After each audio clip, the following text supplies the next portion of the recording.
សាកាយបាត់សូនមានដំណើររឿងមានសម្លេងស្ត្រីចំណាស់ស្រែកហៅខ្ញុំពីខាងក្រៅមកមែនហើយខ្ញុំគឺរចនាទីនេះងងឹតខ្លាំងម្ល៉េះខ្ញុំពិបាកដកដង្ហើមណាអ្នកខ្ញុំស្ទោះងើពីដំណេកព្រោះតែទ្រាំមិនបានបើដេកបន្តអាចនឹងដាច់ខ្យល់ស្លាប់ព្រោះអំបញ្ញមិញនេះខ្ញុំដេកផ្កាប់មុខក្រែកសំឡេងទ្វារបើកឡើងធ្វើឲ្យខ្ញុំស្រាវឆ្អឹងខ្នងរួចស្ទុះទៅគៀនជញ្ជាំងខ្ញុំនៅទីណាខ្ញុំលន់មាត់តិចតិចព្រោះតែកន្លែងដែលខ្ញុំកំពុងតែឈរនេះវាហាក់ដូចជាចម្លែកចង្គៀងប្រេងកាតបំភ្លឺនៅលើតុក្បែរមាត់បង្អួចអាចចេះពន្លឺឲ្យឃើញទិដ្ឋភាពនៅក្នុងបន្ទប់នេះបានវាជាបន្ទប់រាង4ជ្រុងតូចមួយដែលមានជញ្ជាំងបាំងក្តារក្រាលរនាបឫស្សីចំណែកឯដំបូលប្រក់ស្បឺដែលមានសភាពចាស់ទ្រោនទ្រោមធ្វើឲ្យមានកំតិចកំជីតូចតូចធ្លាក់មកចូលភ្នែករបស់ខ្ញុំប្រប្រាក់គ្រីមឈានជើងដើរសម្ដៅមាត់បង្អួចដើម្បីយកចង្គៀងទីនេះជាកន្លែងណាសំណួរដដែលបានលេចរូបរាងឡើងបន្ទាប់ពីគ្រាមងាកមើលតាមបង្អួចឃើញទិដ្ឋភាពខាងក្រៅទីនេះវាជាព្រៃសុទ្ធតែព្រៃជុំវិញទាំងអស់គ្រាមអាចសម្លេងមើលទៅឆ្ងាយដោយពន្លឺព្រៀងរបស់ព្រះច័ន្ទអាចឲ្យខ្ញុំឃើញផ្ទាំងភ្នំខ្ពស់ហ៊ុំព័ទ្ធជុំវិញរចនាម្ដាយគ្រាមស្រែកភ្លាត់សម្លេងព្រោះតែមានក្បាលអ្វីម្យ៉ាងក៏មិនដឹងធំមហេមាអោនមកស្រែកដាក់ខ្ញុំចំពីមុខបង្អួចព្រុសអូយវេទនាណាស់ខ្ញុំភ័យនឹងសម្លេងអ្វីម្យ៉ាងអំបាញ់មឹងក៏ស្ទុះថយក្រោយតែក៏ជួនជាមួយនឹងរនាបដែលពុកផុយក៏បណ្ដាលឲ្យខ្ញុំធ្លាក់ពីលើផ្ទះចុះមកក្រោមដឹមខ្ទឹមសម្លេងអ្វីមិនដឹងរំជួយអស់ទាំងព្រៃខ្ញុំប្រញាប់ស្ទុះងើបទាំងស្រវាដៃបិទមាត់ខ្លួនឯងកុំឲ្យស្រែកព្រោះអ្វីដែលគួរឲ្យខ្លាចកំពុងតែនៅក្បែរខ្លួនប្រែតខ្ញុំលន់មាត់តិចស្របពេលបេះដូងកំពុងលោតញាប់ស្ទើរធ្លេចេញមកខាងក្រៅខ្ញុំតាមសម្លឹងមើលជើងប្រែតដែលកំពុងតែដើរមើលទាល់តែវាដើរផុតដល់ជើងព្រៃទើបខ្ញុំអាចដកដៃដែលបិទមាត់ចេញវិញបានចង្រៃអើយខ្ញុំស្ទុះទៅលើកចង្គៀងដែលធឿកមកកំពុះប្រេងកាតចេញអស់អំបាញ់មាញ់វានៅឆាក់តែពេលខ្ញុំស្ទុះមកលើកវាបែរជារលត់ឈឹមបន្សល់ទុកតែផ្សែងហុយឡើងបញ្ចេញក្លិនឈួលកាត់ច្រមុះខ្ញុំដកដង្ហើមចូលមុននឹងងើបមុខដៃចេញមកខាងក្រៅមើលទៅសភាពស្ងាត់បន្តិចហើយមិនដឹងខ្ញុំមកនៅត្រង់ណានៃពិភពលោកទេហេតុអ្វីក៏ចម្លែកខ្លាំងម្ល៉េះចេញមកខាងក្រៅរៀងត្រឡះបន្តិចភាពត្រជាក់បានជ្រាបប៉ះខ្លួនប្រាណខ្ញុំអាវរៀនខ្នាងដៃវាខ្លីអីចឹងហើយទើបមិនអាចទ្រាំនឹងត្រជាក់បានធ្វើឲ្យដើរទៅមុខរៀងពិបាកមានមនុស្សនៅទេខ្ញុំដើរមកដល់ដងផ្លូវស្រែករកជំនួយតែមិនមានការឆ្លើយតបអ្វីទាល់តែសោះក្រៅពីសំឡេងសត្វទីទួយស្រែកខ្ញុំដាច់ចិត្តទៅមុខបន្តនៅតាមផ្លូវមានភ្លើងបំភ្លឺត្រង់នេះបន្តិចត្រង់នោះបន្តិចព្រោះមានមង្គលខ្លះមិនបញ្ចេញពន្លឺស្ងាត់ណាស់អីវ៉ខ្ញុំស្រាប់តែមានអារម្មណ៍ថាឯកានឹងចង់យំឲ្យខ្លាំងមើលចុះមិនដឹងថាខ្ញុំត្រូវដើរទៅណាបន្តទៀតទេមើលទៅផ្ទះសម្បែងដែលឈរជើងផុតដីអមតាមដងផ្លូវទាំងសងខាងហាក់ដូចជាស្ងាត់គ្មានមនុស្សនៅហុំព័ទ្ធទៅដោយពពកវល័យមានផ្ទះខ្លះคล้ายទៅជាទីចម្រោករបស់ពពួកសត្វព្រៃដែលកំពុងច្រកលងលក់ទៅតាមវេលាកាលដែលឃើញខ្ញុំដើរកាត់ពួកវាក៏ភ្ញាក់ហើយរត់ចូលព្រៃបាត់អស់មានអ្នកណានៅទីនេះទេជួយខ្ញុំផងខ្ញុំស្រែកឡើងខ្លាំងបន្តងក់ខ្ញុំផ្អាកដំណាស្របពេលភ្នែកខ្ញុំក្រឡេកឃើញស្ត្រីម្នាក់ឈរនៅក្រោមផ្ទះចាស់មួយនៅក្បែរនោះ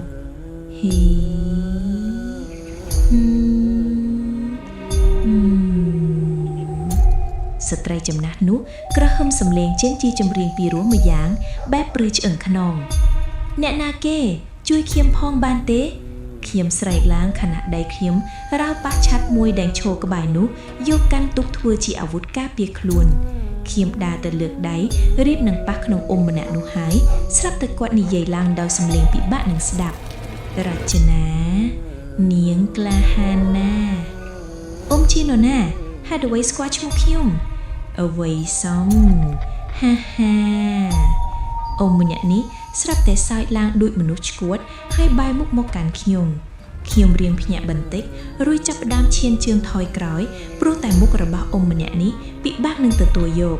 ច្រមុះគាត់ហើមប៉ោងភ្នែកខ្មៅដោយអសុរកាយសក់ពណ៌សប៉ះកណ្ដឹងនៅនឹងដៃមានកាន់ពងមួនមួយអង្អែលចុះឡើងកុំខ្លាចយើងអីបើនាងហ៊ានមកដល់ទីនេះហើយចូលមកចិត្តយើងមករចនា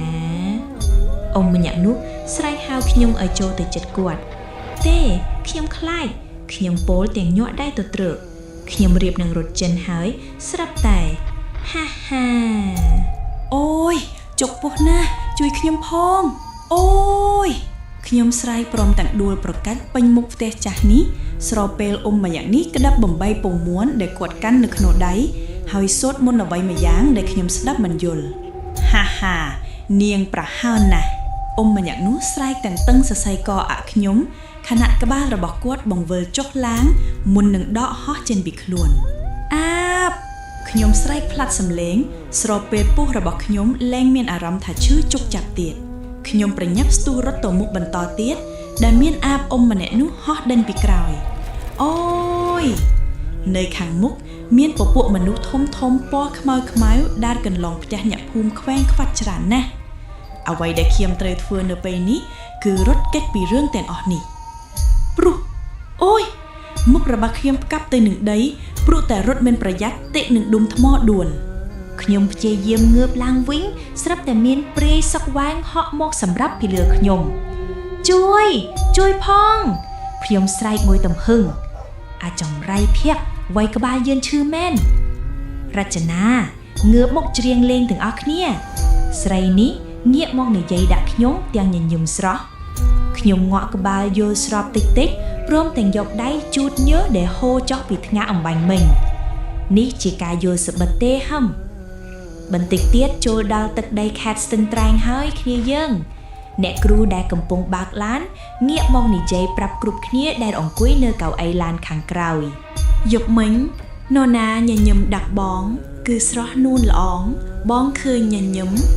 សំឡេងចម្រៀងរបស់ម្ចាស់រាជសីសំឡេងមាសស៊ីនស៊ីសាមុតកំពុងតាសន្តំចិត្តអ្នកដំណើរទាំងអស់នៅលើឡានក្រុងអ្នកគ្រូស៊ីណាកាន់ចង្កូតឡានបណ្ដើរច្រៀងបណ្ដើរអេសើទាំងអស់ក៏កំពុងតែលង់លក់ទៅតាមតន្ត្រីដែលប្រគំខ្ញុំងាកមើលទេសភាពព្រៃភ្នំដែលដុះអមតាមសងខាងផ្លូវទោះជាកំពុងតែស្ថិតក្នុងឡានក៏ពិតមែនប៉ុន្តែខ្ញុំហាក់ទទួលអារម្មណ៍ម្យ៉ាងដែលអាចឮពីសំឡេងធម្មជាតិរបស់ពួកសត្វព្រៃនៅម្ដុំនេះរចនាកាសឯងជ្រូកដាវ៉ាត់លូតដៃដែលកាន់កាកមកពីកៅអីខាងក្រោយឈោងយកមកឯខ្ញុំប្រញាប់ទទួលយករួចតបវិញអរគុណអ្នកគ្រូដូរដាក់បទមនោសញ្ចេតនាសម័យម្ដងទៅប្រហែលជាត្រូវសាច់រៀងអ្នកខ្លះមីងលីដែលអង្គុយនៅកៅអីខាងក្រោយស្រែកប្រាប់អ្នកគ្រូឲ្យដូរបទអ្នកគ្រូញញឹមមិនតបតែកញ្ញាតបជំនួសវិញមីងលីអ្នកគ្រូក៏ធ្លាប់និយាយហើយថាគាត់ជាមនុស្សបុរាណធ្វើម៉េចនឹងអាចស្ដាប់បទសម័យបានទៅចេះតែនិយាយទៅក្រែងថាមានអ្នកខ្លះកំពុងខូចចិត្តមីងលីនិយាយតែងាកទៅមើលដាវ៉ាត់ដែលអង្គុយនៅក្រោយខ្ញុំដោយភាពស្ងៀមស្ងាត់មិនមែនថាខ្ញុំជាមនុស្សដែលស្អាតឬអស្ចារ្យអ្វីទេតែសម្រាប់ដាវ៉ាត់ខ្ញុំពិតជាពិបាកទទួលយកពាក្យសុំស្រឡាញ់របស់គេកាលពី1ខែមុនពិតមែនខ្ញុំអាចនឹងចាប់អារម្មណ៍ទៅលើគេខ្លះៗដែរព្រោះតែគេជាមនុស្សដែលសុភាពមិនសូវចេះរញ៉េរញ៉ៃច្រើនតែអ្វីដែលខ្ញុំខ្លាចគឺវិជ្ជនីនាងនាំក្រុមមិត្តភ័ក្តិមកវាយធ្វើបាបខ្ញុំសឹងតែរាល់ថ្ងៃព្រោះតែរឿងមួយនេះនាងព្យាយាមឲ្យខ្ញុំនៅឲ្យឆ្ងាយពីដាវ៉ាត់ព្រោះដាវ៉ាត់ជាមនុស្សដែលនាងតាមស្រឡាញ់ដំណើរវិស្សមកាលនេះវិជ្ជនីក៏មកជាមួយគ្នាដែរនិយាយទៅក្រុមថ្នាក់ទី12ចំនួន33នាក់គឺមកទាំងអស់គ្រាន់តែបែងចែងឡានចំនួន2ក្រុមរបស់ខ្ញុំមានចំនួន4នាក់គឺសុភ័ក្រស្រីនេះនិងបូរ៉ាស្ងាត់មួយសន្ទុះទៅអ្នកគ្រូស៊ីណានិយាយឡើងគ្នាយើងមានអ្នកណាចង់ឈប់បត់ដៃបត់ជើងទេកំពុងតែចង់ស្រាប់ថងឈប់សិនទេអ្នកគ្រូចាឈប់សម្រាប់10នាទីដើម្បីបត់ដៃបត់ជើងខ្ញុំនិងស្រីនេះចូលទៅខាងក្នុងព្រៃឆ្ងាយបន្តិចព្រោះត្រូវការធ្វើរឿងផ្ទាល់ខ្លួនធម្មតាមនុស្សស្រីហើយឬនៅសុភ័ក្រស្រីពីខាងក្រៅមកខ្លាំងយីអាភ័ក្រអញរហ័នទៅណាស្រីនេះតបវិញ ខ្ញុំបត់ដៃបត់ជើងរួចរាល់ទៅបបួលស្រីនេះចេញមកខាងក្រៅវិញខ្ញុំងាកមើលផ្លូវម្ដុំនេះមានសភាពស្ងាត់ជ្រុងទៅខាងមុខទៀតមើលឃើញដាច់កន្ទុយភ្នែកតែគ្មានឃើញផ្ទះមនុស្សសូម្បីតែមួយខ្នងគឺមានតែផ្លូវក្រាលកៅស៊ូដែលប្រេះបែកជាមួយនឹងបង្គោលភ្លើងខ្លះវាចតែឆ្វេងខ្លះវាចតែស្ដាំរចនាស្រីនេះមកមើលស្ទីនេះបូរ៉ាមស្រែកហៅខ្ញុំពីក្រោមដើមជ្រៃធំមួយនៅមិនឆ្ងាយពីឡានខ្ញុំនិងស្រីនេះរៀងឆ្ងល់ក៏រត់ទៅមើលដូចគ្នាស៊ីបាយទេសុភ័ក្រញែកមកនិយាយទាំងក្នុងដៃមានកាន់កន្ទងពណ៌ខៀវមួយធ្វើពីស្រទាប់ចេកហាក់ដូចជាសំណែន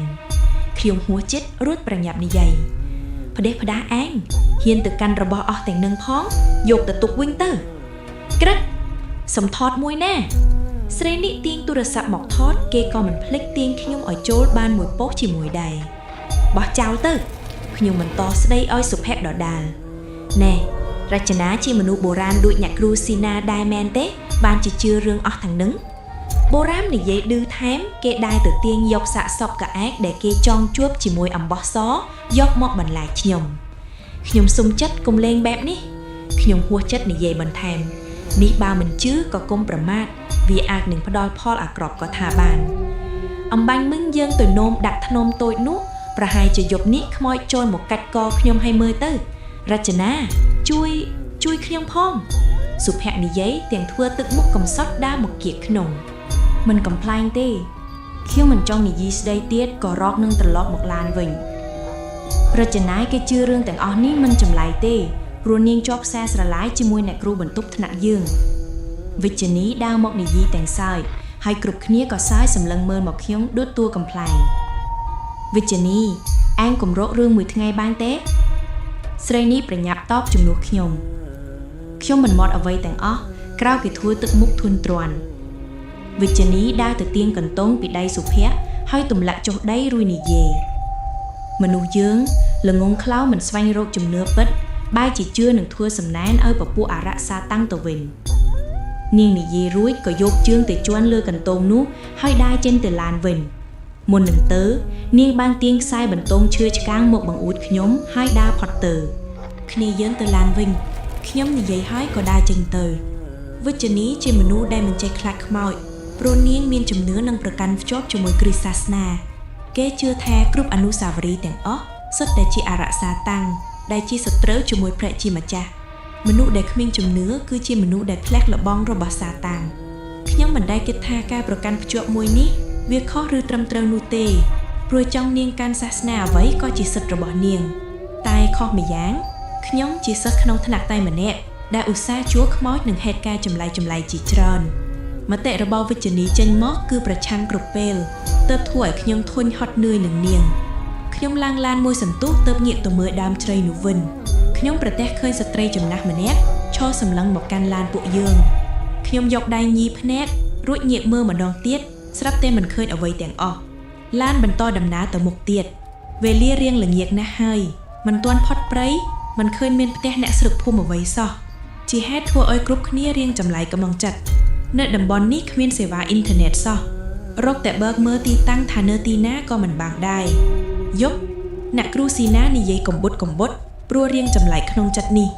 បើកជិត100គីឡូហើយនៅមិនទាន់ដល់ទីរួមខេត្តឬស្រុកភូមិសោះខ្ញុំចាប់ផ្ដើមទទួលអារម្មណ៍ចម្លែកផ្លូវទីនេះពេលយប់ទៅគឺដូចទៅនឹងយល់សពរបស់ខ្ញុំកាលពីថ្ងៃមិញអ្នកគ្រូប្រយ័ត្ន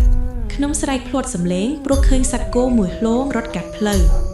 ងឹតអើយអ្នកគ្រូប្រញាប់ជន់ហ្វ្រាំងតែមិនតន់ក៏ជ្រុលទៅបុកជាមួយហ្វូងគោបណ្ដាលឲ្យឡានក្រឡាប់ធ្លាក់ផ្លៃរចនាស្រីនឹងស្រែកភ្លាត់សំឡេងព្រោះឡានពេលនេះកំពុងធ្លាក់ទៅក្រោមទាំងឡានធ្លាក់ជោគទៅខាងក្រោមហាក់ដូចជាផ្លូវអំបញ្ញមិញនេះជាផ្លូវឡើងលើភ្នំអីចឹងបង្អួយឡានបុកជាមួយផ្ទាំងថ្មបណ្ដាលឲ្យបែកខ្នាតមកចាក់ពេញមុខនឹងខ្លួនខ្ញុំខ្លួនខ្ញុំពេលនេះត្រូវបានខ្ទាតចេញទៅខាងក្រៅតាមទ្វារឡានដែលបែកកញ្ចក់ផ្ទាំងព្រូសខ្លួនខ្ញុំប៉ោងហោះដូចសម្លៃបុកជាមួយអ្វីក៏មិនដឹងព្រោះមើលមិនឃើញខ្ញុំអាចមើលឃើញទិដ្ឋភាពជាលក្ខណៈ slow motion ដែលមានឡានក្រុងបានធ្លាក់ចុះទៅដល់ដីមុនខ្ញុំបន្តិចទៀតនេះខ្ញុំនឹងត្រូវធ្លាក់ដល់ដីដែរហើយព្រូសនេះខ្ញុំធ្លាក់មកប៉ះដីស្មៅនិងមែកឈើបានចាក់ពេញខ្លួនថែមមួយជាន់ទៀតខ្ញុំចាប់ផ្ដើមងងឹតមុខ ស្របពេលងាកមើលទៅឡានដែលធ្លាក់ស្ថិតនៅមិនឆ្ងាយពីកន្លែងខ្ញុំដោយមានសំឡេងស្រែកយំរបស់សិស្សទាំងអស់ក្បាលខ្ញុំហូរឈាមខ្នងខ្ញុំហាក់ដូចជាខ្ទាមប្រៀបដូចជាមនុស្សបាក់ឆ្អឹងខ្ញុំក៏លែងដឹងហេតុការណ៍បន្តទៀតខ្វាក់ខ្វាក់ខ្វាក់សំឡេងសត្វព្រៃយំលាន់រំពងរាងកាយខ្ញុំប្រៀបដូចជាសាកសពដែលនៅស្លឹកស្ទឹងមិនកម្រើកបណ្ដាលឲ្យសត្វល្អិតវាឡើងហាំស្ទ័រស៊ូគ្រប់កន្លែងតិតតិតតិតសំឡេងសារទូរស័ព្ទរត់ឡើងធ្វើឲ្យខ្ញុំភ្ញាក់ដឹងខ្លួនស្ទុះងើបឡើងទាំងរញីរញ័រខ្ញុំទើបតែដឹងថាពេលនេះខ្ញុំកំពុងតែស្ថិតនៅក្នុងព្រៃទេតើញាក់ខ្ញុំញ័រមាត់និយាយអ្វីមិនចេញស្ថានភាពពេលនេះពិបាកទទួលយកណាស់នៅកន្លែងដែលខ្ញុំធ្លាក់មកនេះជាកន្លាតថ្មបើធ្លាក់មកហូរតែបន្តិចគឺដឹងតែមើលសាកសពមិនយល់ទេទូរស័ព្ទខ្ញុំរាវរកទូរស័ព្ទនៅក្នុងកាបូបស្ពាយចំហៀងរបស់ខ្ញុំយកមកបើកមើលទោះជាធ្លាក់មកយ៉ាងណាក៏ខ្ញុំអាចរក្សាកាបូបបានល្អគ្មានខូចខាតអ្វីសោះសារទូរស័ព្ទរចនាជួយខ្ញុំផងខ្ញុំមិនដឹងជានៅទីណាទេមានតែឯងតែម្នាក់ទើបអាចជួយខ្ញុំនឹងគ្រប់គ្នាបានឆែបហើយមកអស់ថ្មអីនៅពេលនេះខ្ញុំលន់មាត់ទាំងមិនអស់ចិត្តខ្ញុំចុចបៃតុងបាក់ទូរស័ព្ទតែនៅតែមិនដំណើរការដដែលត្រជាក់ខ្ញុំចាប់ផ្ដើមព្រឺឆ្អឹងខ្នងក្រឡេកមើលទិដ្ឋភាពជុំវិញនៅទីនេះជាព្រៃក្រាស់ខ្លាំងណាស់គ្មានឃើញពន្លឺភ្លើងផ្ទះអ្នកស្រុកអ្វីទេតែមានភ្លើងនិងសាយហុយហុយនៅម្នុំជ្រុងថ្មខាងមុខឡានគ្រប់គ្នានៅទីនោះអ្នកគ្រូជួយខ្ញុំផងខ្ញុំប្រញាប់ស្រែកនឹងស្ទះរត់សម្ដៅឡានក្រុងដែលក្រឡាប់ផ្ងាកង់ឡើងលើស្ងាត់គ្មានការឆ្លើយតបពេលដើរមកដល់ខ្ញុំឃើញតែសាកសពឡានដែលគ្មានមនុស្សសូម្បីតែម្នាក់មានតែស្នាមឈាមដែលប្រឡាក់ពេញកញ្ចក់ស្រីនេះសុភ័ក្របូរ៉ាពួកឯងនៅទីណាខ្ញុំខំប្រឹងស្រែកអស់ពេលកម្លាំងកាយកម្លាំងចិត្តហេតុអ្វីបានជាស្ងាត់យ៉ាងនេះខ្ញុំខំដើរមើលម្លេះនេះក្រែងមានមនុស្សដែលធ្លាក់ចេញពីឡានតែថាបាត់សូន្យគ្មានសូម្បីតែស្បែកជើងឬសម្ភារៈប្រើប្រាស់ផ្សេងខ្ញុំកាន់តែមានអារម្មណ៍ថាភ័យនិងសែនចម្លែកក្នុងចិត្តបាត់អស់ហើយទាំងអស់គ្នាកុំលេងសើចជាមួយខ្ញុំបានទេឆាប់ចេញមកណាខ្ញុំខ្លាចខ្ញុំស្រែកហើយបន្តទៀតម្ដងនេះបានត្រឹមតែសម្លេងឆ្លើយតបរបស់សត្វព្រៃតែប៉ុណ្ណោះធ្វើឲ្យខ្ញុំកាន់ខ្លាចថែមទៀតខ្ញុំរាវរកទូរស័ព្ទមកមើលតែភ្លេចថាវាអស់ថ្មបាត់ហើយនៅក្នុងឡានមានដុំសាកថ្មខ្ញុំប្រញាប់លូនខ្លួនចូលក្នុងឡានរាវរកឃើញដុំសាកថ្មយកមកសាកទូរស័ព្ទទុកឃ្លានខ្ញុំត្អូញម្នាក់ឯងទាំងព្យាយាមបិទភ្នែកដេកសង្ឃឹមថាព្រឹកស្អែកនឹងលែងមានរឿងអ្វីកើតឡើងទៀតខ្លួនខ្ញុំជោគចាប់អស់ហើយមិននឹកស្មានថាខ្ញុំត្រូវមកជួបស្ថានភាពបែបនេះសោះរចនាជួយខ្ញុំផងអាយស្រីនេះស្រែកថ្ងោនៅពីមុខខ្ញុំព្រោះខ្លួនរបស់នាងត្រូវបានចាប់ជាប់នាងព្រាយក្បាល8ភ្នែកពណ៌ក្រហមកំពុងព្យាយាមធ្វើបាបស្រីនេះរចនាឆាប់យកដាវនោះចាក់សម្លាប់វាទៅអ្នកគ្រូស៊ីណាជាមួយសិស្សទាំងអស់ស្រែកពីទីឆ្ងាយមកពួកគេទាំងអស់គ្នាកំពុងតែជួបចំណងចងព្យួរជាមួយអំបោះពណ៌ក្រហមនៅលើដើមជ្រៃធំមួយទេគឺនាងទេជួយខ្ញុំផងមានតែនាងដែលអាចជួយយើងបានទេខ្ញុំភ្ញាក់ពីសុបិនដ៏សែនរន្ធត់មួយនេះមកទាំងបែកញើសចូលក្បាលទាំងអស់គ្នាកំពុងតែស្ថិតក្នុងស្ថានភាពគ្រោះថ្នាក់ក្នុងសុបិនគេនិយាយថាមានតែខ្ញុំម្នាក់ដែលអាចជួយពួកគេបានធ្វើយ៉ាងម៉េចបន្តទៅខ្ញុំបើកទូរស័ព្ទមកមើលឃើញថាវាម៉ោង1យប់ទៅហើយខ្ញុំមិនអាចនៅក្នុងឡាននេះបន្តទៀតបានទេបើពួកគេជួបគ្រោះថ្នាក់ក៏ប្រហែលជាខ្ញុំអាចទៅជួយទាន់ដែរអួបខ្ញុំចេញពីឡានមកវិញទាំងដកដង្ហើមធំកាបូបស្ពាយចំហៀងរបស់ខ្ញុំមានអាវុធការពារខ្លួនដូចជាកូនកំបិតកន្ត្រៃហើយនឹងម៉ាស៊ីនថតរូបមួយខ្ញុំបើកភ្លើងទូរស័ព្ទដើម្បីបំភ្លឺផ្លូវខ្ញុំដូចជាស្ថិតនៅខាងក្រោមយ៉ាងម៉េចក៏មិនដឹងទើបខ្ញុំព្យាយាមឡើងតោងតាមដុំថ្មជាថ្នាក់រហូតអាចមើលឃើញពន្លឺបង្គោលភ្លើងលំខាងលើជាផ្លូវខ្ញុំព្យាយាមតោងឡើងបន្តទៀតរហូតឡើងមកដល់ខាងលើពេលមកដល់ខាងលើភាពភ័យខ្លាចរបស់ខ្ញុំប្រែជាញញឹមរីករាយទៅវិញទោះជាវាទីកន្លែងដែលគួរឲ្យខ្លាចក៏ពិតមែនតែក៏រៀងគ្រាន់បើជានៅខាងក្រោមដែរអាយញាក់ខ្ញុំភ្ញាក់ខ្លួនព្រើតព្រោះតែសំឡេងស្រែកមួយបានលាន់ពីទីណាវាប្រហែលជានៅខាងមុខខ្ញុំត្រូវតែបន្តដើរទៅតាមប្រភពសំឡេងនេះព្រោះខ្ញុំជឿថាសិស្សទាំងអស់ប្រកាសជាទៅមិនទាន់ឆ្ងាយពីទីនេះទេពន្លឺព្រះច័ន្ទដែលរះចោលពន្លឺមក ai thua ở khiêm mơ khơn tất tập hiệp chung vinh tí ni bàn khiêm đa một đau chầm lo plei bầm bạch muối đại miên đan chiêm đôi chế tơแต่มีมนุษย์đa trồi tềภาคthừaปีบันเตียกดามุ้ยในจ้องปีมุกเพลยนี้ซอเซถาพุ่มกำบุดกระบาลอ่านเฮ้ยเรียนปรือจองขนองบันติดได้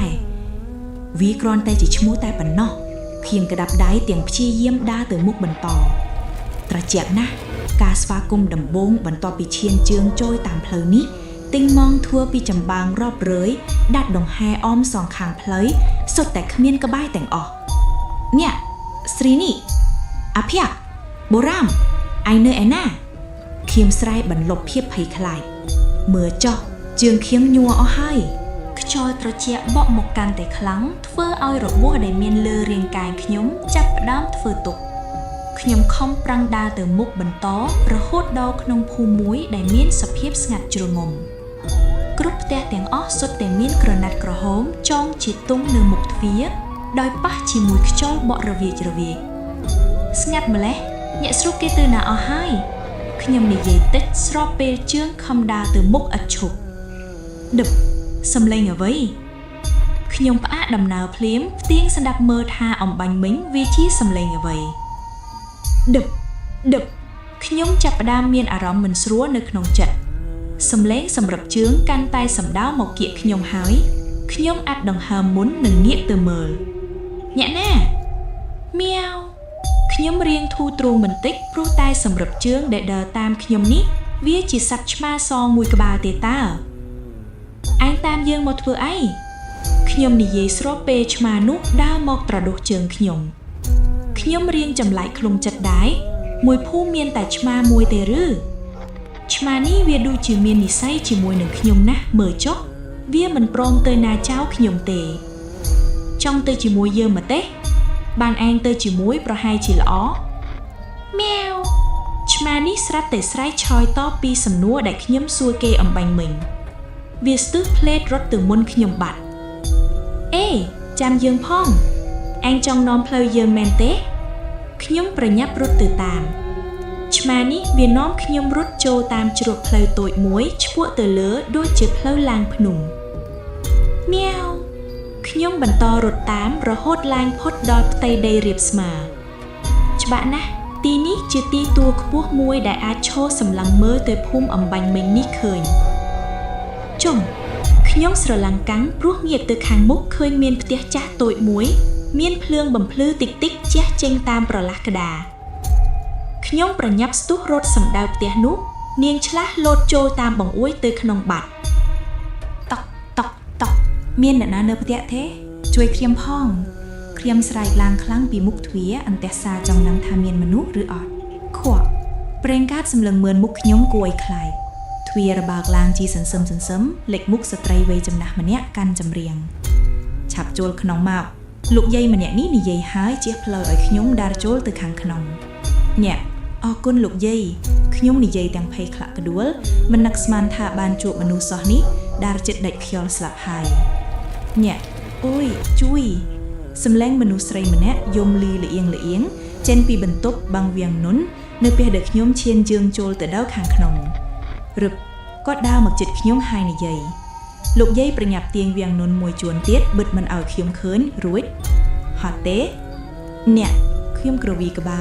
ปลูปีนี้มันฮอตเต้บายจีหมกเพยจมวยลูกใยมันเนี้ยนี่ตัววินดำบงกิดทาจูบมนุษย์หนึ่งเมียนสวัสดิเพียบแต่ประตุ้ยสระละ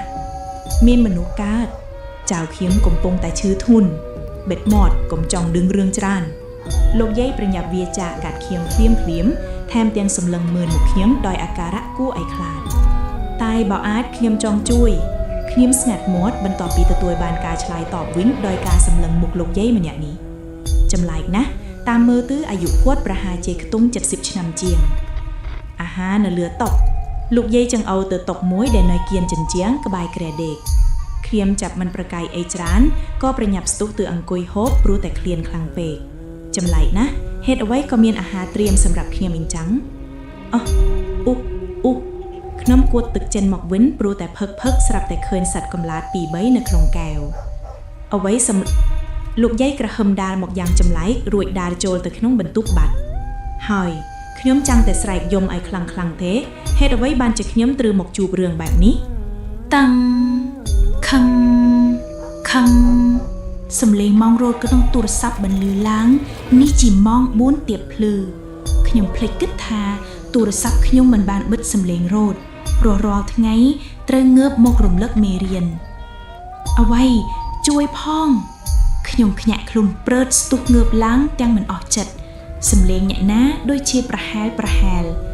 ខ្ញុំងើបដើរលោបទៅជិតបន្ទប់បាំងវាំងនុននោះស្រមោលមនុស្សដេកមើលតាមវាំងនុនទៅដូចជាប្រហែលជួយខ្ញុំលោកមើលតាមបកតឡោះវាំងនុនរហែកមិនឃើញលោកយាយទេតែអ្វីដែលខ្ញុំឃើញគឺវិជ្ជនីខ្ញុំលាន់មាត់តិចគឺនាងពិតមែនហេតុអីបានជានាងមកនៅទីនេះខ្ញុំស្ទុះបើកវាំងនុនចូលទៅខាងក្នុងដើម្បីសួរនាំនាងរចនាជួយខ្ញុំផងស្ទិកមាត់តិចខ្ញុំមកជួយឯងហើយខ្ញុំនិយាយទាំងប្រញាប់ស្រាយខ្សែដែលចងជាប់ដៃវិជ្ជនីទាំងសងខាង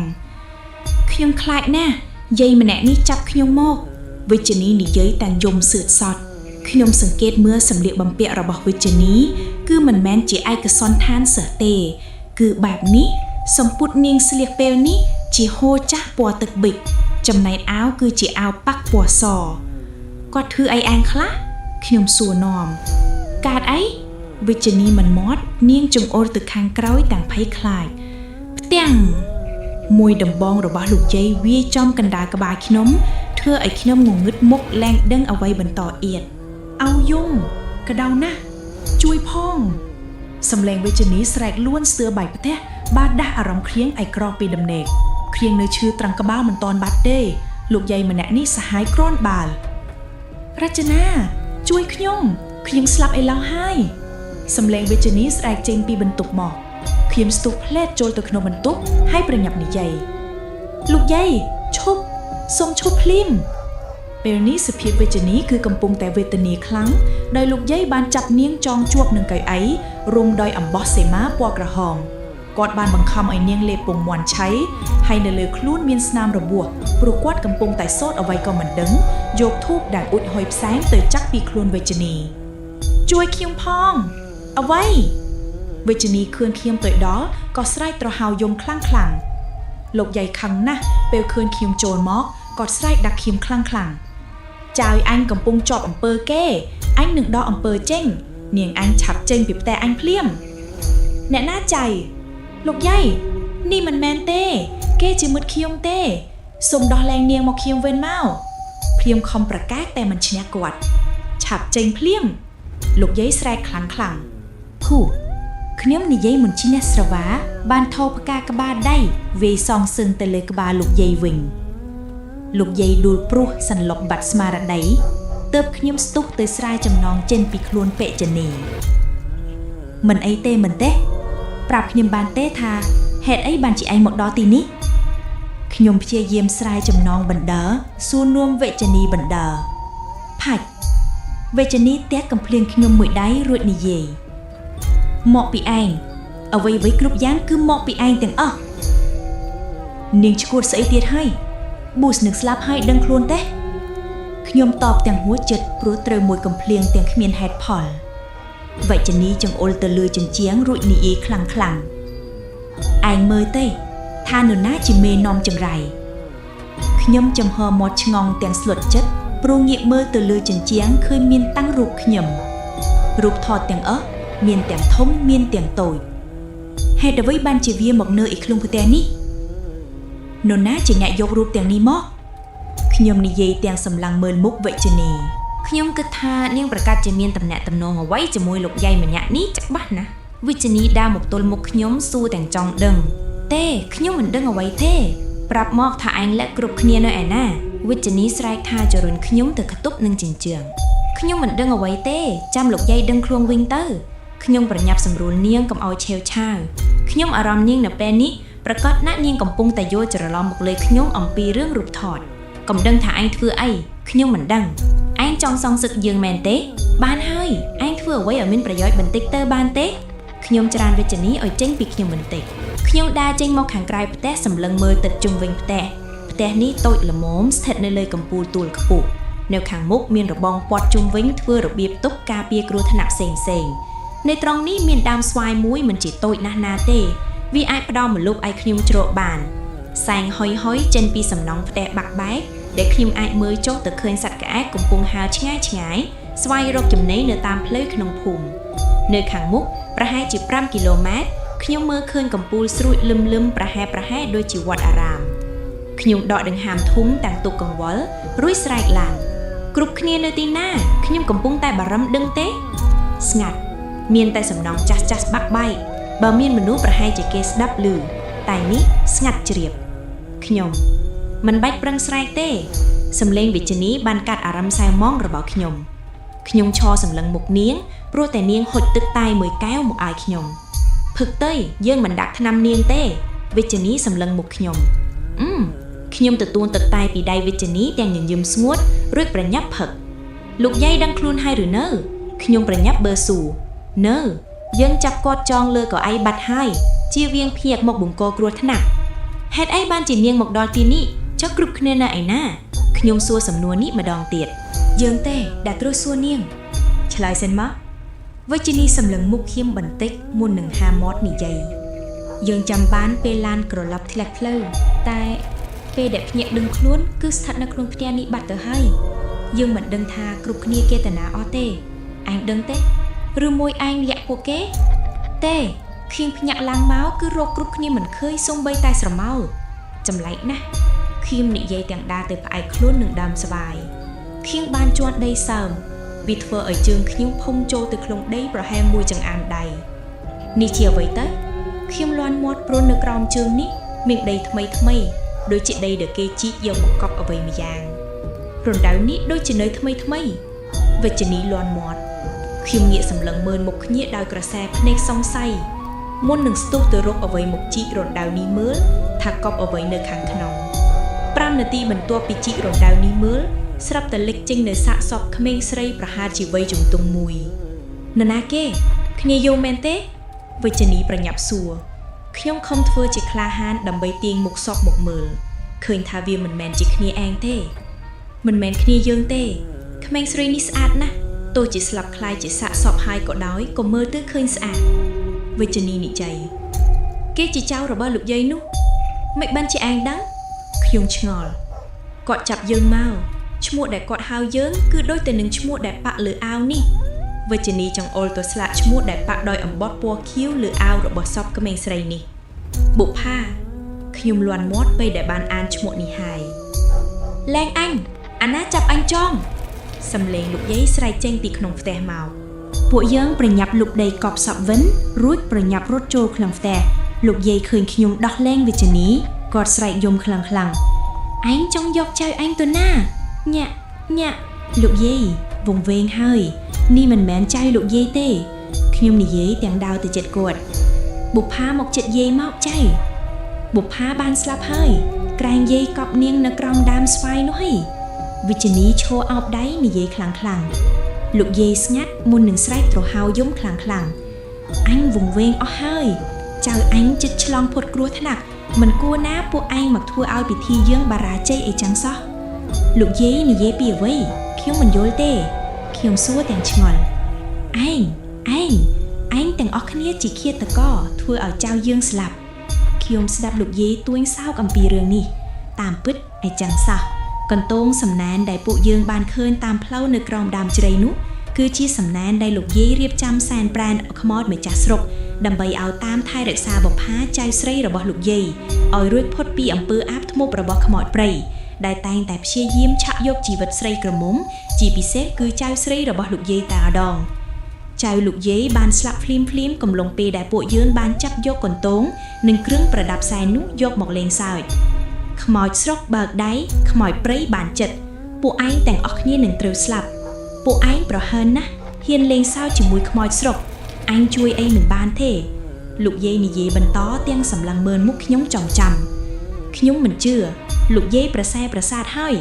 វិជ្ជនីមិនជឿនាងនិយាយទាំងពេកមាត់វិជ្ជនីការដែលយើងមកដល់ទីនេះវាមិនមែនជាចៃដន្យនោះទេខ្ញុំនិយាយបណ្ដាស្រាយចំណងចេញពីខ្លួនលោកយាយបណ្ដា មិនដឹងថាមកជួបរឿងឈួតស្អីទេប្រាប់មកថាគ្រប់គ្នាគេនៅឯណាកុំច្រើនវិជ្ជនីរអ៊ូទាំងធុញទ្រាន់ចោចេះយើងមើលឃើញជីវិតរបស់ឯងកំពុងតែមានគ្រោះថ្នាក់ព្រលឹងខ្មោចនរកកំពុងតែរើស័តអណ្ដែតក្បែរឯងលោកយាយនិយាយទាំងសម្លឹងមើលមុខវិជ្ជនីខ្យល់ត្រចៀកបក់មកប៉ះសក់វិជ្ជនីធ្វើឲ្យនាងភ្ញាក់ព្រឺតស្ទុះរត់មកក្រោយខ្ញុំធ្វើតាមតែអ្វីដែលគាត់និយាយទៅកុំជជែកពេកខ្ញុំងាកទៅនិយាយតិចៗប្រាប់នាងលោកយាយអាចប្រាប់ខ្ញុំបានទេថាហេតុអ្វីបានជាមានរូបថតរបស់ខ្ញុំតាំងពេញផ្ទះបែបនេះខ្ញុំសួរគាត់ទាំងឆ្ងល់លោកយាយសម្លឹងមើលមុខខ្ញុំមួយសន្ទុះធំមើលទៅដូចចម្លែកគាត់ផ្ទៀងមើលរូបថតជាមួយនឹងមុខរបស់ខ្ញុំម្ដងហើយម្ដងទៀតឯងជាកូនស្រីអាធឿនមែនទេគាត់សួរខ្ញុំចាមែនហើយហេតុអីបានជាលោកយាយដឹងខ្ញុំចាប់ផ្ដើមចម្លែកចិត្តលោកយាយនៅទីដាច់ស្រយាលហេតុអ្វីបានជាដឹងអំពីគ្រួសារខ្លួននៅរੂទេប៉ារបស់ខ្ញុំមែនទេគាត់ស្លាប់2ឆ្នាំហើយខ្ញុំប្រញាប់ឆ្លើយតបរឿងនេះមិនមែនសុកចេះតែកើតមានទេឯងធំលឿនណាស់ពេញក្រមុំបាត់ហើយទីបំផុតឯងក៏វិលមកកាន់ទីកន្លែងដើមរចនាឯងត្រូវយាយជាអ្នកបញ្ចប់វាដោយខ្លួនឯងលោកយាយនិយាយទាំងយកដៃមកអង្អែលក្បាលខ្ញុំវិជ្ជនីឈរថ្លឹងដូចគល់ឈើព្រោះមិនដឹងលុបមាត់និយាយពីអ្វីខ្ញុំកាន់តែឆ្ងល់ព្រោះសម្ដីលោកយាយវាប្លែកខ្លាំងពេកខ្ញុំមិនទាន់មាត់អ្វីទាំងអស់ទុកឲ្យគាត់និយាយបន្តឯងដឹងទេអាធឿនឪឯងដើមឡាយជាអ្នកស្រុកនៅទីនេះមុនពេលវាយកប្រពន្ធវាធ្វើការងារអាឈើធ្វើការលក់ធម្មតាប៉ុន្តែពេលយកប្រពន្ធហើយនៅក្នុងភូមិចាប់ផ្ដើមមានរឿងចម្លែកដោយសារតែប្រពន្ធរបស់វាជាជនចំនួនថ្មីមិនចេះគោរពដល់ព្រលឹងខ្មោចដូនតាដែលថែរក្សាភូមិនេះតើភូមិនេះកើតគ្រោះចង្រៃជាបន្តអាធឿនក៏បានបដូរមុខរបរទៅជាអាចារ្យដុតខ្មោចវិញព្រោះអ្វីដឹងទេគឺវាចង់សងសឹកដល់ខ្មោចម្ចាស់ព្រៃសពដែលស្លាប់នៅភូមិនេះត្រូវតែកាត់ក្បាលដើម្បីសែនឲ្យខ្មោចប៉ុន្តែអាធឿនវិញវាមិនយកសពទៅកាត់ក្បាលសែនទេគឺវាយកសពទៅបូជាទៅវិញរឿងនេះបានធ្វើឲ្យខ្មោចព្រៃខឹងសម្បាជាខ្លាំងគេបានចេញមកយកជីវិតអ្នកភូមិម្ដងម្នាក់រហូតដល់អ្នកភូមិភៀសខ្លួនចេញពីទីនេះអស់ខ្ញុំស្ដាប់ឡើងព្រៃសម្បូររួចនិយាយតបវិញចុះមានរឿងអ្វីកើតឡើងបន្តទៀតគ្រួសាររបស់ឯងរស់នៅមិនបានសុខទេកាលនោះឯងអាយុប្រហែលជា7ឆ្នាំមិនដឹងរឿងអ្វីទេច័ន្ទវាម្ដាយរបស់ឯងបាននាំអាធឿននិងឯងទៅរស់នៅភ្នំពេញគ្រប់គ្នាសុទ្ធតែគេចចេញពីបញ្ហាសម្រាប់យើងវាមិនមែនជារឿងដែលគួរឲ្យខ្លាចនោះទេយើងធ្លាប់សម្លាប់មនុស្សកាត់ក្បាលសែនឲ្យខ្មោចច្រើនអ្នកហើយតែចុងក្រោយចៅយើងនៅតែស្លាប់គឺមកពីពួកឯងទាំងអស់គ្នាលោកយាយយំសស្រាក់ពេលរំលឹកដល់រឿងចៅស្រីពួកយើងគ្មានចេតនាឲ្យរឿងនេះកើតឡើងទេវិជ្ជនីលោកដៃគេដើរទៅអង្គុយលើកៅអីខ្ញុំនឹងចាក់ចេញពីទីនេះ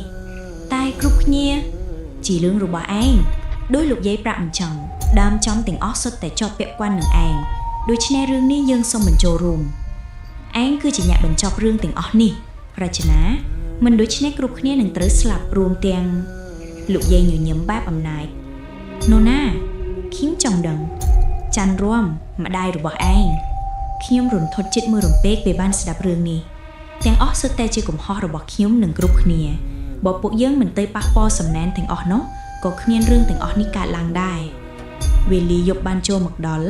លោកយាយបានណែនាំខ្ញុំអំពីរឿងរ៉ាវបញ្ចប់រឿងទាំងអស់នេះព្រោះស្អែកខ្ញុំនឹងចេញទៅស្វែងរកមិត្តទាំងអស់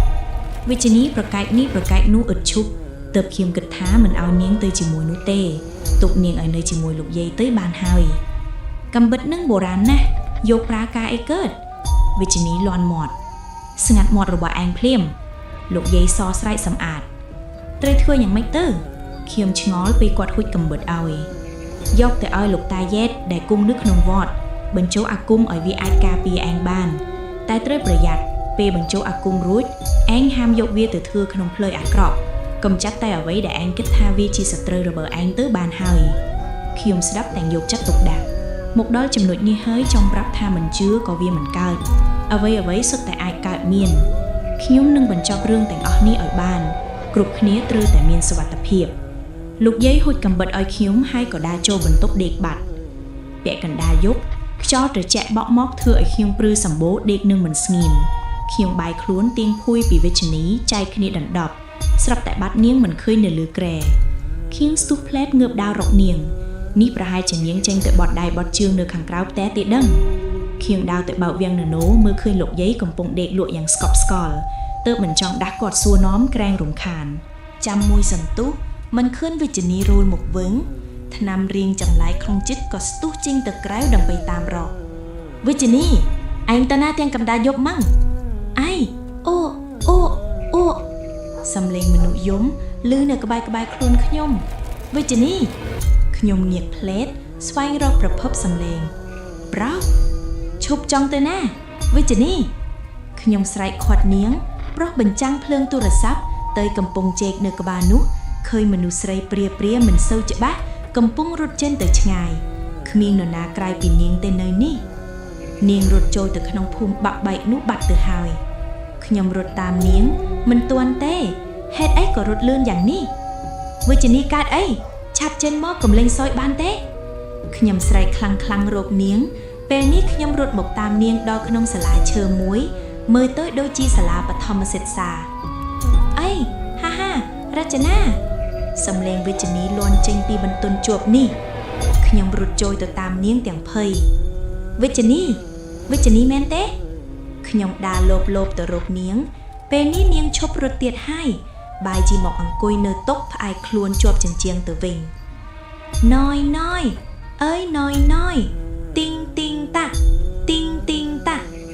វិជ្ជនីមិនងើបមុខឡើងទេ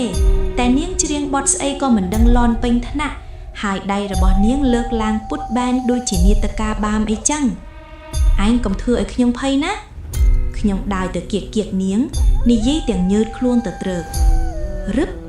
វិជ្ជនីងើបមុខឡើងសើចស្រស់ដាក់ខ្ញុំទាំងក្នុងដៃមានកាន់ឆ្មាពណ៌សដែលខ្ញុំឃើញកាលពីយប់មុននោះ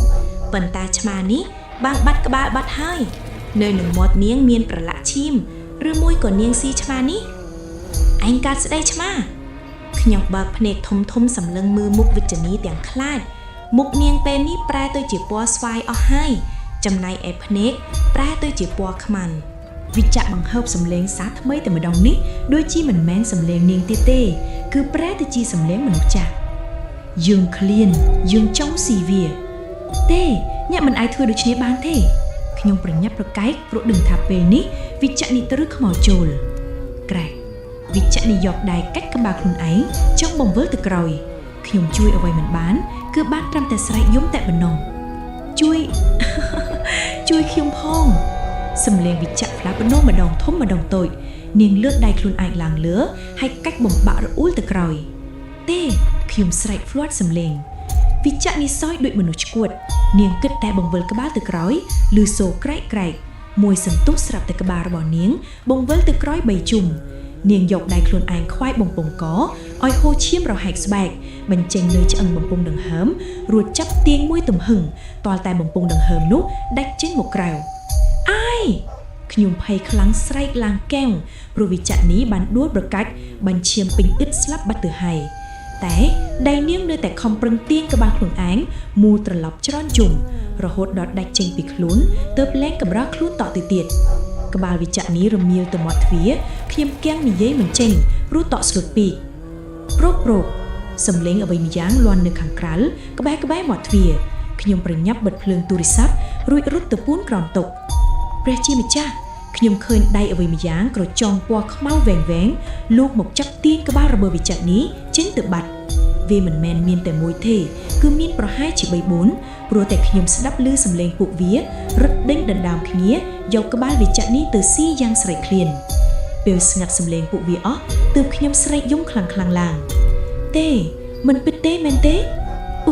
ខ្ញុំមិនអាចស្លាប់បានទេខ្ញុំនឹងសងសឹកជំនួសឯងវិជ្ជនេះ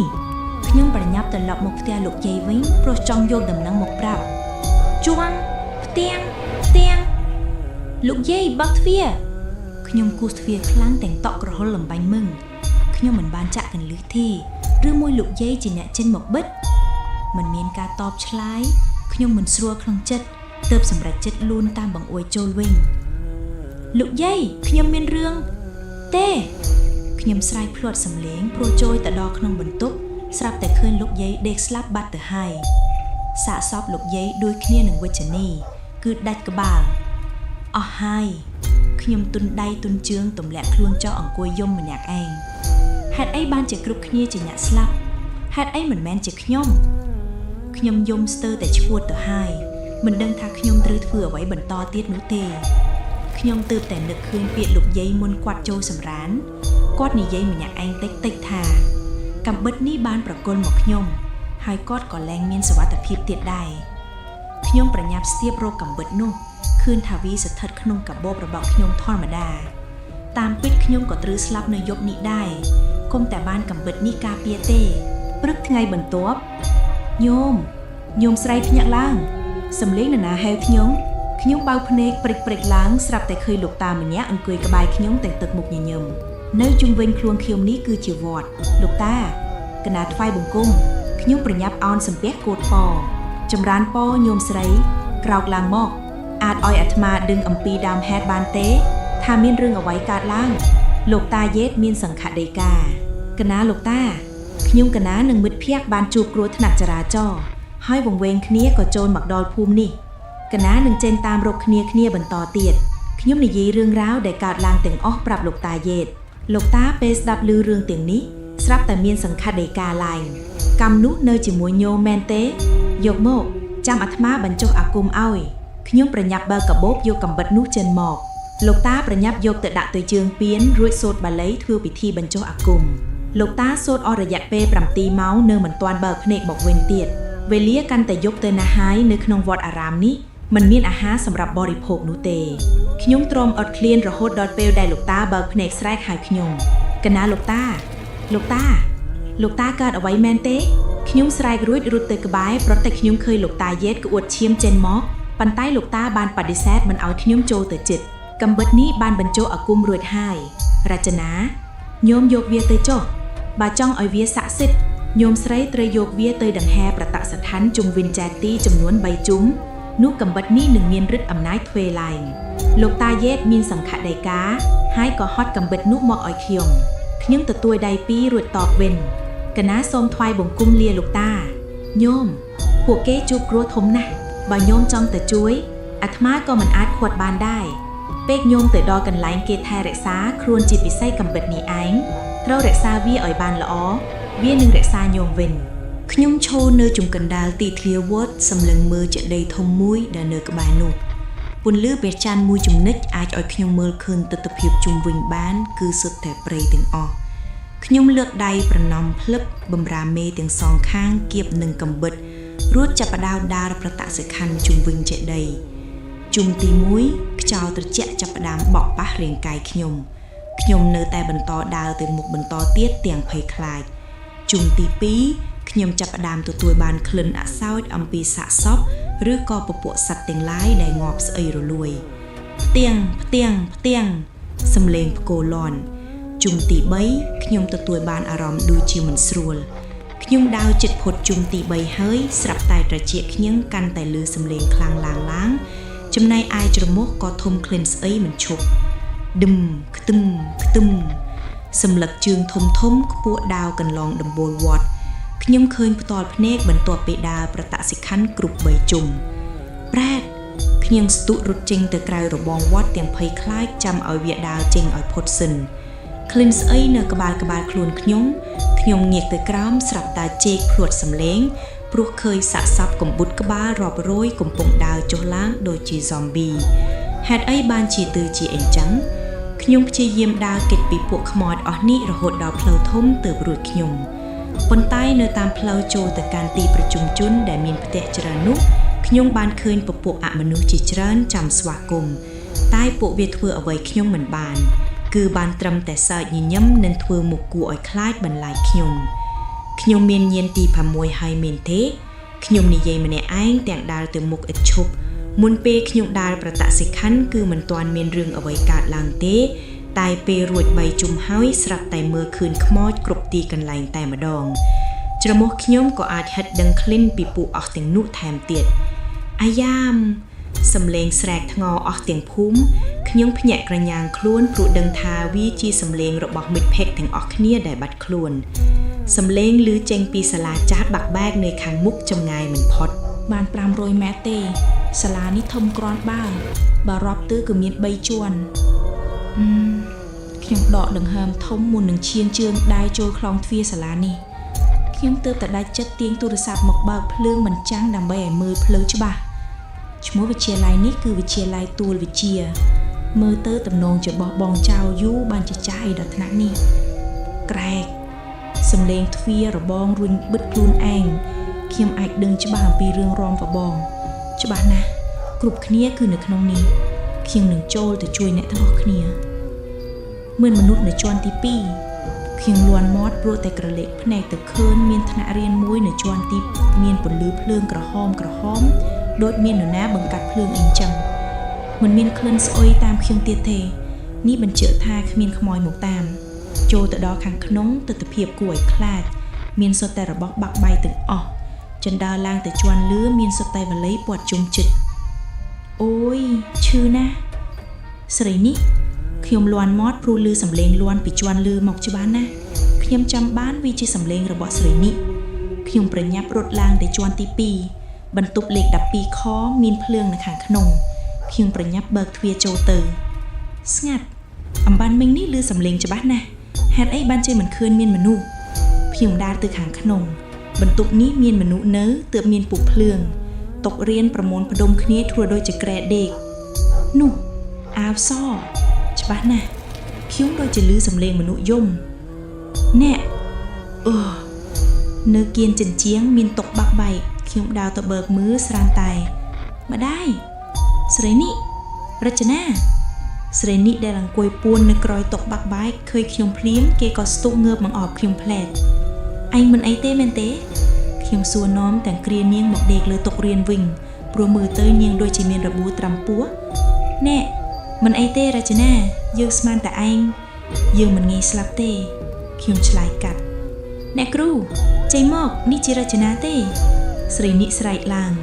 ខ្ញុំងាកទៅទ្វារឃើញអ្នកគ្រូស៊ីណាអាចក្បាលលោបមើលមកខ្ញុំរួចដើរចូលមកក្នុងរចនាមិនអីទេមែនទេអ្នកគ្រូស៊ីណាប្រញាប់បោះដំបងដែលកាន់នៅនឹងដៃចោលហើយស្ទុះមកស៊ូនាំខ្ញុំមិនអីទេខ្ញុំតាមរកគ្រប់គ្នាពេញទាំងភូមិនៅតែមិនឃើញជួយឯណាសើដតីទៀតខ្ញុំប្រញាប់សួរអ្នកគ្រូធ្វើមុខស្រពោនមិននឹងនិយាយគ្រប់គ្នាប្រហែលជាជាប់នៅជាន់ទី3កញ្ញាបានស្លាប់បាត់ហើយនាងធ្លាក់ពីជាន់លើមកវិជ្ជនីក៏ស្លាប់ដែរខ្ញុំជួយអ្វីមិនបានទេខ្ញុំនិយាយទាំងយំសស្រាក់អ្នកគ្រូនៅព្យាបាលស្រីនេះនៅទីនេះអស់2ថ្ងៃហើយគ្រប់គ្នានៅជាន់លើនៅមានជីវិតអ្នកគ្រូឮសំឡេងពួកគេស្រែកអ្នកគ្រូស៊ីណានិយាយទាំងដើរទៅពិនិត្យមើលអាការៈរបស់ស្រីនេះបន្តខ្ញុំនឹងទៅជួយពួកគេខ្ញុំនិយាយទាំងប្រុងនឹងស្ទុះចេញទៅទេគ្មានសុវត្ថិភាពទេអញហត់ងើយសម្រាប់សិនទៅអ្នកគ្រូស្រែកខាត់គាត់ដើរបិទទ្វារបន្ទប់រួចត្រឡប់មកអង្គុយអាំងភ្លើងវិញខ្ញុំមានអារម្មណ៍ថាក្តៅពោះពេលទទួលបានក្លិនឈ្ងុយអ្វីម្យ៉ាងភាយកាត់ច្រមុះអ្នកគ្រូកំពុងអាំងសាច់អ្វីក៏មិនដឹងអ្នកអ្វីស្រីនេះងាកមើលអ្នកគ្រូអាំងសាច់ទាំងយំសស្រាក់នាងឃ្លានដូចខ្ញុំមែនទេខ្ញុំទើបនឹងចាប់អារម្មណ៍ថាសាច់ដែលអ្នកគ្រូកំពុងអាំងនេះវាមានរូបរាងដូចជាដៃមនុស្សពេលខ្ញុំពិនិត្យមើលឲ្យកាន់តែច្បាស់ទើបលាន់មាត់អ្នកគ្រូអាំងដៃមនុស្សអ្នកគ្រូស៊ីណាងាកមើលមុខខ្ញុំទាំងដកដង្ហើមធំរួចបន្លឺឡើងកញ្ញាបានស្លាប់ហើយអ្នកគ្រូមិនមែនជាអ្នកសម្លាប់គេឯណាគេធ្លាក់មកស្លាប់ខ្លួនឯងទីនេះគ្មានអាហារសម្រាប់ហូបទេបើមិនយកគេហូបចង់ឲ្យដាច់ពោះស្លាប់ទៅតាមគេមែនទេខ្ញុំស្ដាប់អ្នកគ្រូនិយាយក៏សមហេតុផលតែខ្ញុំមិនដាច់ចិត្តស៊ីសាច់គ្នាឯងបែបនេះទេអ្នកគ្រូហូបតែឯងទៅខ្ញុំនិយាយរួចដើរទៅអង្គុយក្បែរស្រីនេះចាំមើលថាឯងទ្រាំហេវបានប៉ុណ្ណាតនសាច់នៅថ្មីតែទុកបន្តិចទៀតកើតជាហើមស្អុយអាំងហូបមិនឆ្ងាញ់ទេអ្នកគ្រូស៊ីណារអ៊ូតិចខ្ញុំទ្រាំបានទោះជាហេវដៅស្លាប់ក៏មិនហូបដែរឯងហូប ជាមួយគាត់ដែរមែនទេខ្ញុំងាកសួរស្រីនេះស្រីនេះងក់ក្បាលតិចស្រីនេះប៉ះនឹងធ្លាក់មុខជាមួយកញ្ញាដែរសំណាងល្អអ្នកគ្រូចាប់ជាប់ដំបូងគ្រប់គ្នាគិតថាចង់ចូលទៅសម្រាប់បន្ទប់ជាន់លឿតែបានពាក់កណ្ដាលយប់ស្រាប់តែអ្នកគ្រូស៊ីណាឈប់និយាយត្រង់យ៉ាងអ្វីទៅអ្នកគ្រូមិនដឹងដែរដឹងត្រឹមថាមានដៃជាច្រើនលូកចេញពីបេដានមកព្យាយាមចាប់ពួកយើងពេលនេះអ្នកជាប់នៅខាងលើមិនដឹងជាយ៉ាងម៉េចទៅហើយទេខ្ញុំស្រាប់បានគ្រប់គ្នាសុទ្ធតែមកជាមួយគ្នាទាំងអស់លើកលែងតែខ្ញុំនិងវិជ្ជនីហេតុអីអ្នកគ្រូមិនតាមរកខ្ញុំហេតុអីបានជាគ្រប់គ្នាមកដល់ទីនេះខ្ញុំសួរទាំងចង់ដឹងបន្ទាប់ពីឡានក្រឡាប់គ្រប់គ្នាសុទ្ធតែវង្វេងអ្នកគ្រូជាអ្នកមកចាំគ្រប់គ្នានៅទីនេះបាត់ឯងនឹងវិជ្ជនីយូទើបអ្នកគ្រូចូលមកខាងក្នុងតែម្ដងទៅឆ្អិននៅអ្នកគ្រូខ្ញុំហេវណាស់ស្រីនេះលាន់មាត់អ្នកគ្រូកាច់សាច់ពាក់កណ្ដាលចែកឲ្យស្រីនេះហូបខ្ញុំងាកមើលពួកគេហូបទាំងញញើតមើលចូលដូចជាឆ្ងាញ់ណាស់អញ្ចឹង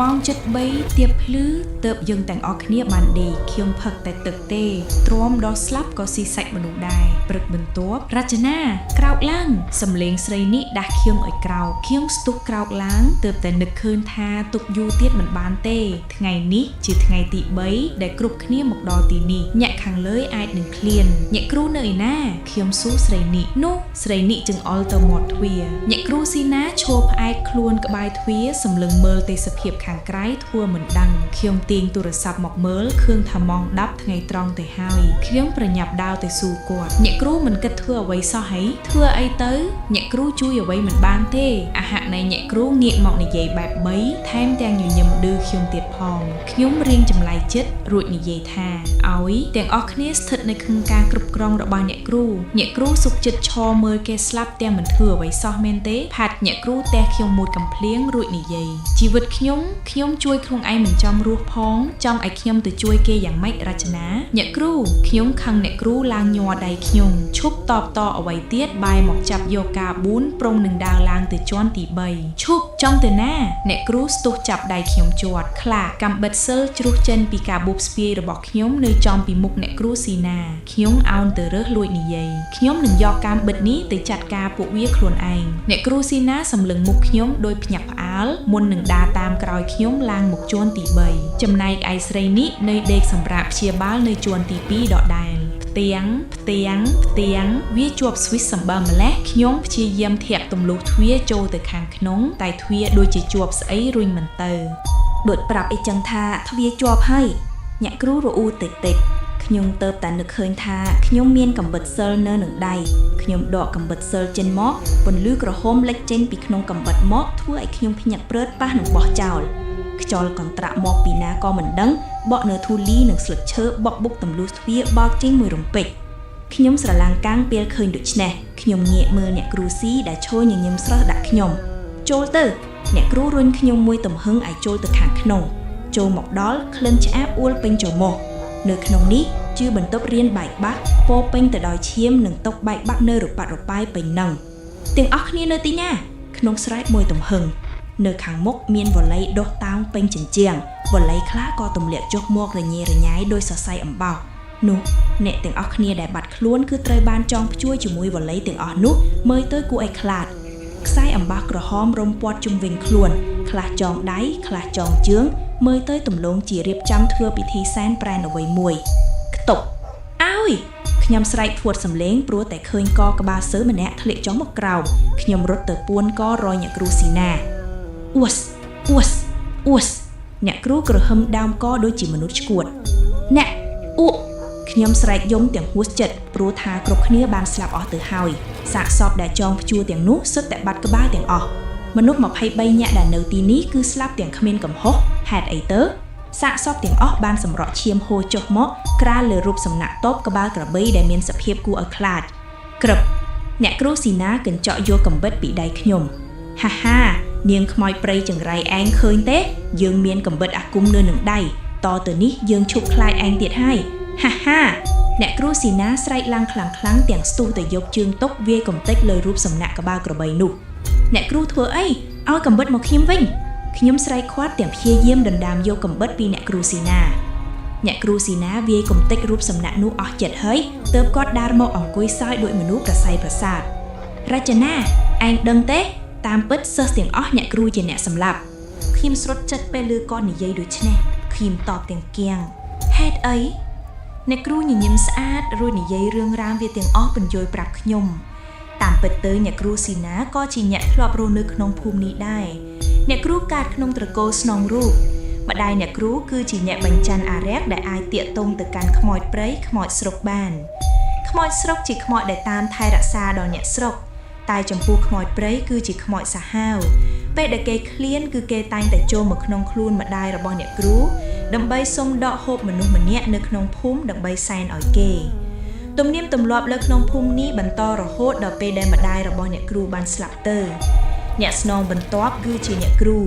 គាត់បានយកបន្ទប់ជាន់ទី3នេះធ្វើជាបន្ទប់សែនដល់ខ្មោចតែម្ដងរហូតដល់ពេលដែលគ្រប់គ្នាចាក់ចេញពីភូមិនេះអស់អ្នកគ្រូគ្មានមនុស្សសម្រាប់សែនឲ្យខ្មោចទៀតទើបសម្រេចចិត្តចាក់ចេញទៅតាមគេឯងដែរតែការចាក់ចេញរបស់អ្នកគ្រូនៅតែមិនបានសម្រេចព្រលឹងខ្មោចព្រៃបានតាមទទូចសុំអ្នកគ្រូឥតឈប់ឲ្យសែនសំណែនមនុស្សថ្វាយដល់គេរាល់ខែមិនដូច្នោះទេគ្រួសារអ្នកគ្រូនឹងទ្រឺស្លាប់ម្ដងម្នាក់នៅពេលដែលខ្មោចឃ្លានគេនឹងមកយកអ្នកគ្រូមិនដឹងថាអាចរស់នៅបានយូរប៉ុណ្ណាទៀតទេសង្ឃឹមថាសិស្សទាំង13នាក់នេះអាចឲ្យអ្នកគ្រូរស់បន្តបាន13ឆ្នាំទៀតចុះ